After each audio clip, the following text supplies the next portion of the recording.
दुख और कष्ट ये जीवन की परीक्षाएं हैं। कुछ ऐसी बातें होती हैं जिनमें बहुत अधिक अंतर देखने को नहीं मिलता है।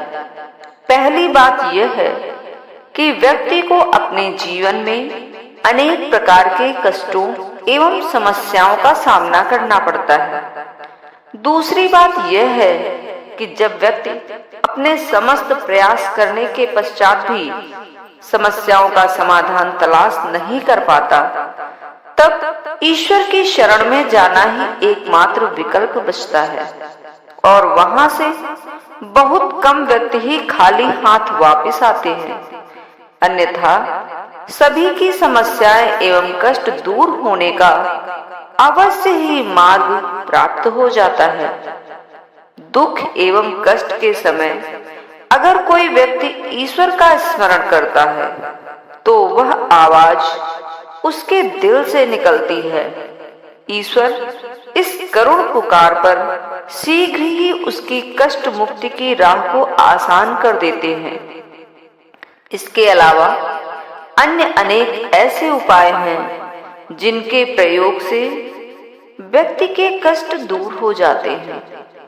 इस स्थिति में ऐसा विचार किया जाता है कि भगवान ही दुख देता है और फिर वही इन दुखों को दूर भी करता है। ऐसे में सहज ही यह प्रश्न उत्पन्न होता है कि अगर ईश्वर ने ही दुख देने हैं और उसी ने दुख दूर करने हैं, तो फिर वह दुख देता ही क्यों है? इसे कुछ विस्तार से समझना होगा।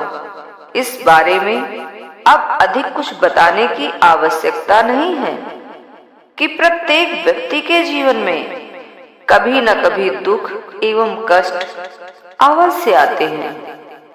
इन कष्टों से संघर्ष करके ही मुक्ति संभव है और इसके लिए साहस की आवश्यकता है। यह साहस व्यक्ति में तभी उत्पन्न होता है जब उसके सामने किसी प्रकार की विपरीत परिस्थितियां आती हैं। यह किसी भी प्रकार के दुख एवं कष्ट के रूप में हो सकती हैं। व्यक्ति के सामने यह उत्पन्न होते हैं कि वह इनसे संघर्ष करने के लिए अपने भीतर साहस का संचार कर सके। इसी कारण से विद्वानों का यह कहना है कि दुख भी भगवान ही देता है और उसे दूर भी वही करता है, ताकि व्यक्ति के भीतर साहस का संचार होता रहे। जिस चीज की कभी आवश्यकता ही उत्पन्न नहीं होती है, तो वह समय के साथ साथ समाप्त हो जाती है। अगर किसी के सामने कष्ट नहीं आएंगे, तो व्यक्ति के भीतर साहस कैसे उत्पन्न होगा? और जब साहस ही नहीं होगा, तो व्यक्ति के जीवन का स्तर कैसा होगा? यह अत्यंत विचारणीय प्रश्न है। इसको ईश्वर द्वारा ली जाने वाली ऐसी परीक्षा समझना चाहिए जिसे अवश्य ही पास करना होता है। इसमें असफल होने का अर्थ है जीवन के प्रत्येक पक्ष में विफल होना। इसलिए जब भी किसी प्रकार का कष्ट आता है तो उसका सामना करने का प्रयास करें। इसके लिए भाग्य अथवा ईश्वर को दोष देने का प्रयास नहीं करें। ऐसा नहीं है कि इस प्रकार की परीक्षा आज ही ली जा रही है। प्राचीन काल से यह ईश्वरीय व्यवस्था चली आ रही है। ईश्वर कई बार अपने साधकों की परीक्षा लेता था, यह जानने के लिए कि उसके भक्त में कठिन परिस्थितियों का सामना करने की कितनी शक्ति है और वह सत्य एवं न्याय की रक्षा के लिए कितना त्याग कर सकता है। आमतौर पर इस प्रकार की परीक्षा अत्यंत कठोर हुआ करती थी। समय समय पर विभिन्न देवता एवं देवियां अपने भक्तों की कठोर परीक्षा लिया करते थे। वे उन्हें दारुण दुखों की ज्वाला तक का अनुभव कराते थे। पहले व्यक्ति की आसक्ति ईश्वर के प्रति अधिक हुआ करती थी। अनेक व्यक्तियों के जीवन का एक ही लक्ष्य होता था कि किसी प्रकार से ईश्वर के दर्शनों का सौभाग्य प्राप्त हो जाए।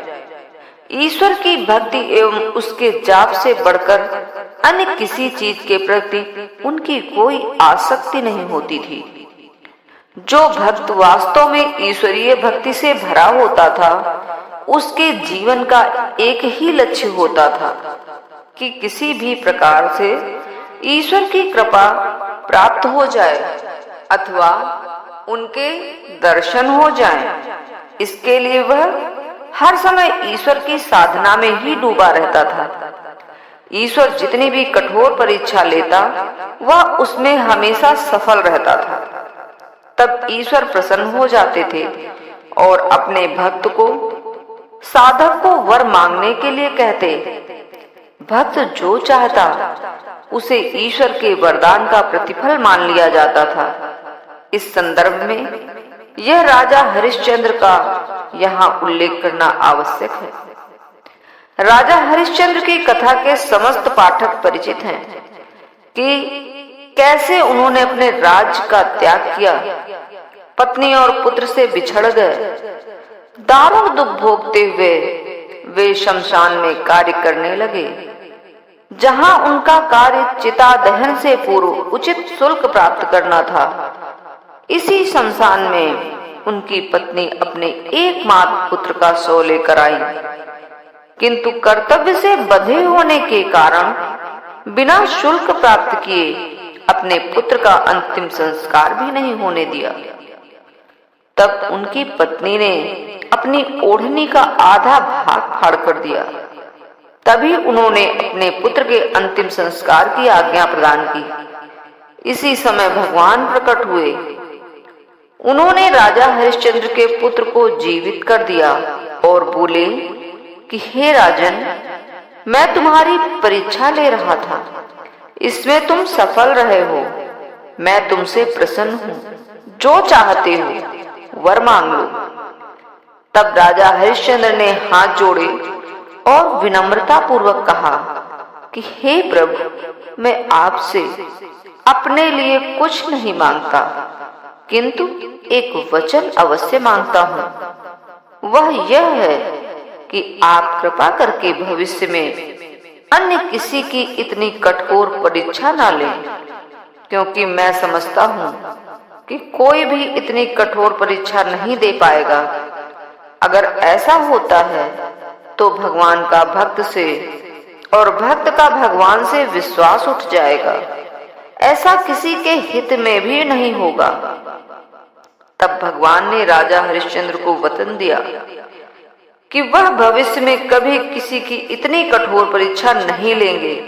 इसके बाद वास्तव में भगवान ने किसी की इतनी कठोर परीक्षा नहीं ली। भगवान किसी विशेष व्यक्ति की परीक्षा लेता है, ऐसा नहीं है।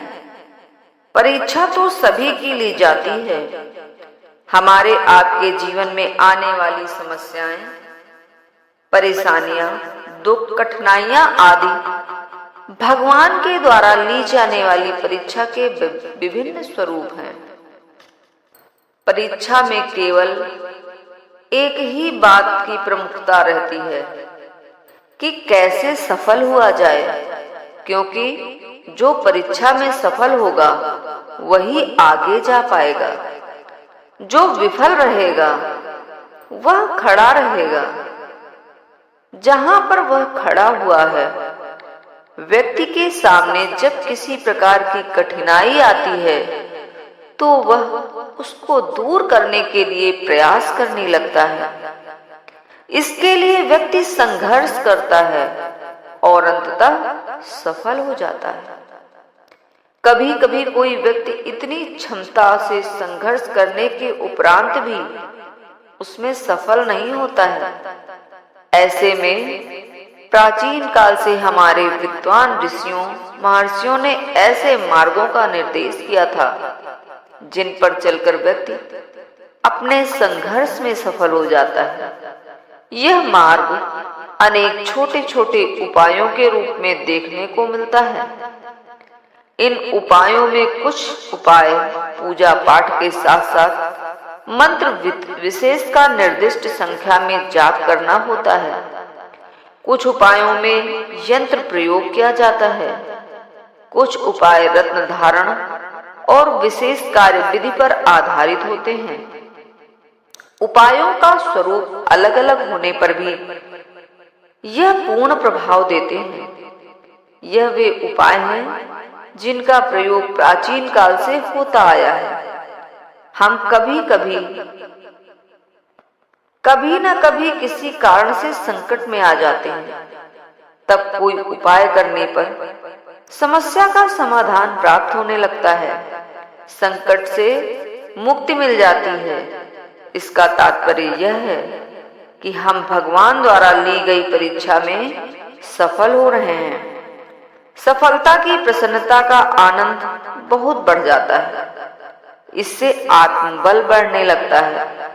व्यक्ति के भीतर विश्वास उत्पन्न होने लगता है कि वह किसी भी प्रकार की समस्या का सामना कर सकता है। समस्या से मुक्ति में जो उपाय किए जाते हैं उनका ही प्रतिफल होता है कि समस्या शीघ्र दूर हो जाती है। कुछ व्यक्ति जो किसी प्रकार के उपाय पर विश्वास नहीं करते हैं अथवा संकट के समक्ष पराजय स्वीकार कर लेते हैं, वे जीवन की दौड़ में बहुत पीछे रह जाते हैं। समय निकल जाने के बाद वह समय फिर कभी वापस लौट कर नहीं आता है। इसमें जो व्यक्ति पीछे रह जाता है वह कभी आगे नहीं जा पाता और अगर जाता है तो काफी समय निकलने के बाद ही आगे बढ़ता है। इसका मतलब यह हुआ कि वह व्यक्ति अपनी परीक्षा में असफल हो गया है। ऐसे व्यक्ति के जीवन में दुख और समस्याएं स्थायी रूप से जगह बना लेती हैं। इस प्रकार से हम जीवन में आने वाली समस्याओं और दुखों को दूर करने के लिए जो भी उपाय करते हैं वह साधना का ही एक रूप है।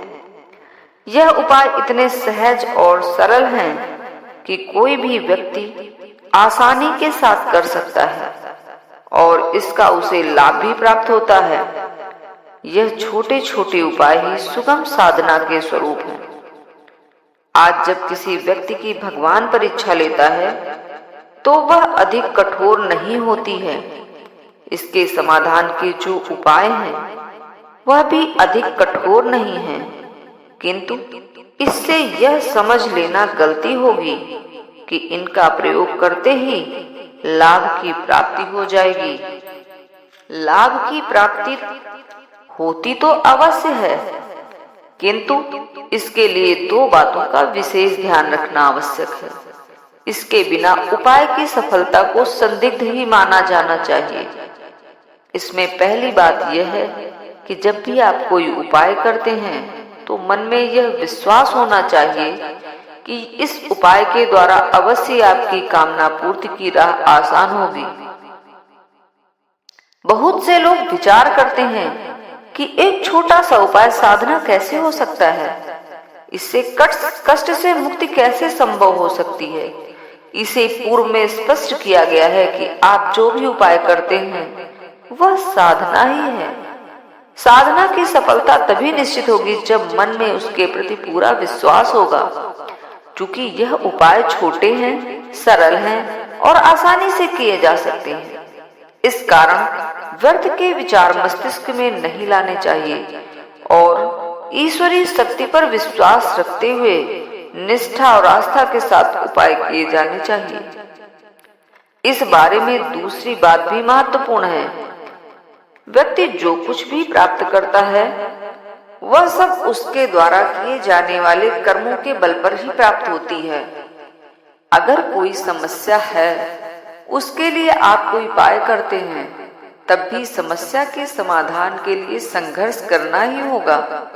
अगर कोई यह विचार करता है कि केवल उपाय करने मात्र से समस्या का समाधान हो जाएगा, तो यह संभव नहीं है।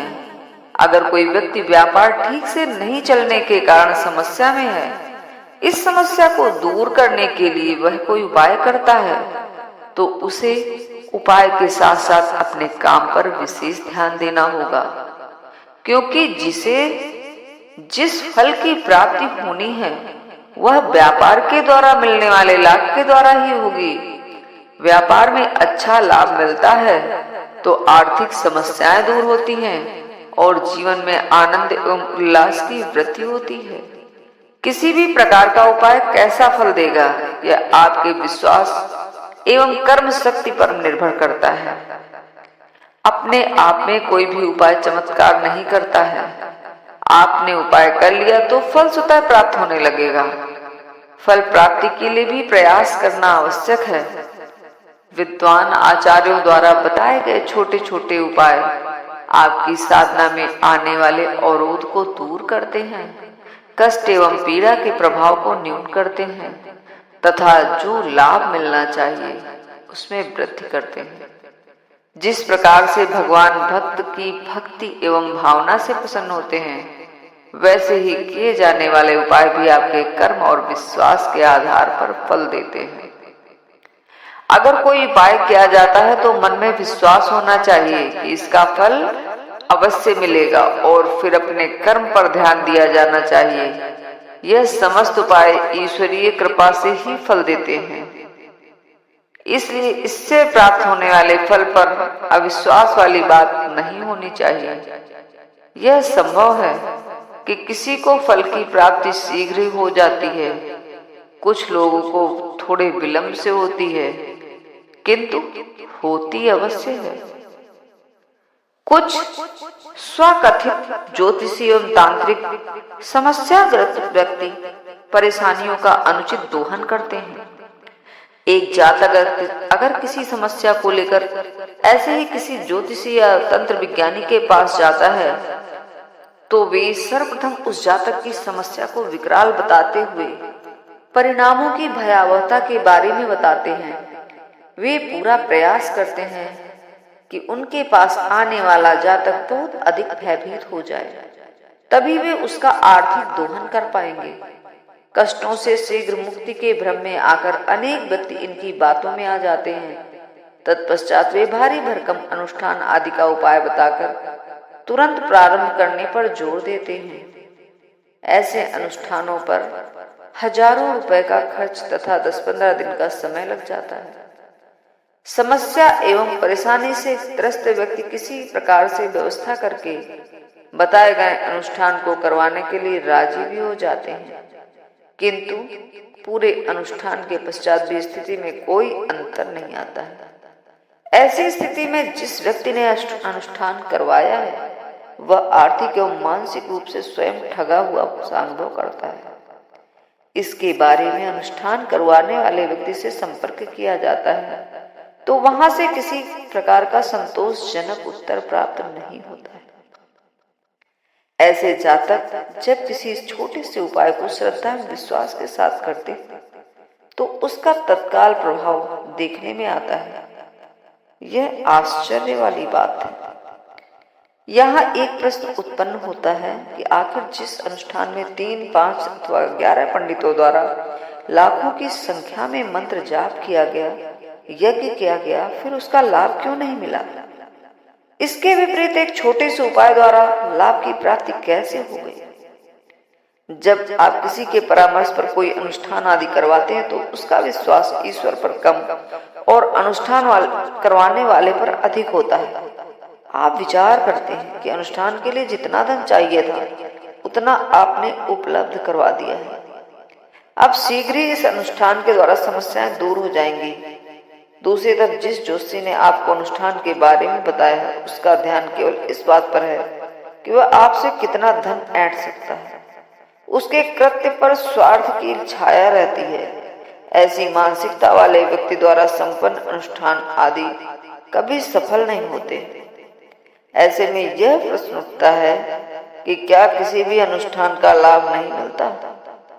इस बारे में मैं स्पष्ट कर देना चाहती हूँ कि जब आप बिना किसी विशेष समस्या के समाधान के अथवा बिना किसी कामना के योग्य एवं विद्वान आचार्य द्वारा यज्ञ अथवा अनुष्ठान करवाते हैं तो उसका आपको जीवन के प्रत्येक क्षेत्र में इतना अधिक लाभ मिलेगा जितना लाभ की आपने कल्पना भी नहीं की होगी।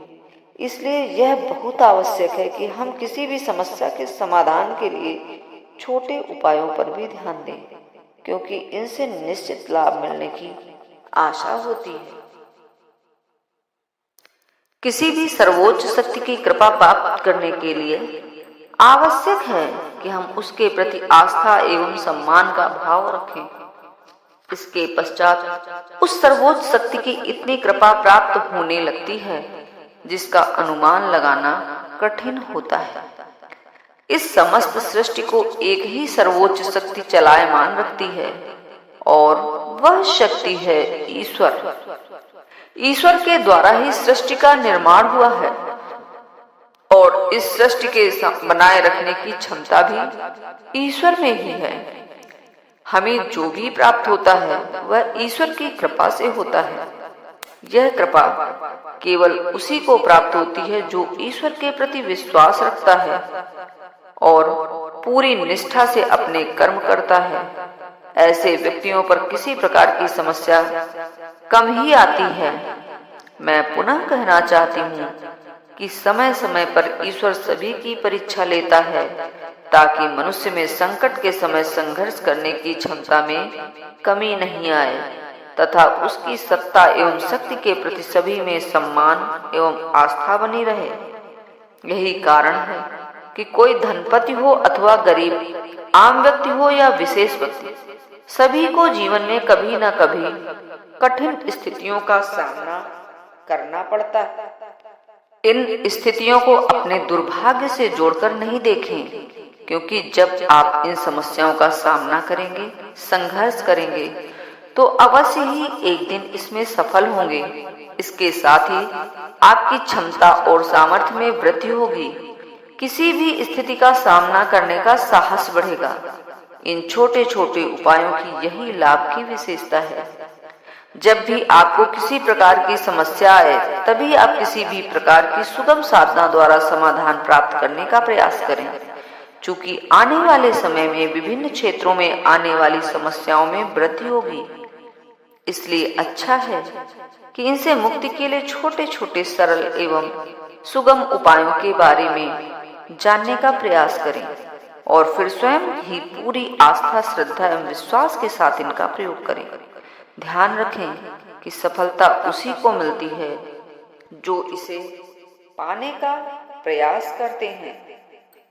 जब भी आप किसी समस्या एवं कष्ट से मुक्ति के लिए कोई उपाय करते हैं तो आप आशा करता हैं इसका लाभ तुरंत प्राप्त हो जाए। यहाँ एक बात का विशेष ध्यान रखें कि आपका काम केवल श्रद्धा, आस्था एवं विश्वास के साथ उपाय करना है। उसका फल देने का कार्य ईश्वर का है। इसमें कभी लाभ की प्राप्ति शीघ्र हो जाती है तो कभी इसमें कुछ समय लग जाता है। इसलिए इसमें संयम एवं धैर्य की भी आवश्यकता है। आपको केवल इतना विश्वास रखना है कि जो उपाय किया है उसका फल अवश्य ही प्राप्त होगा, क्योंकि ईश्वर कभी किसी को निराश नहीं करता है। धन्यवाद।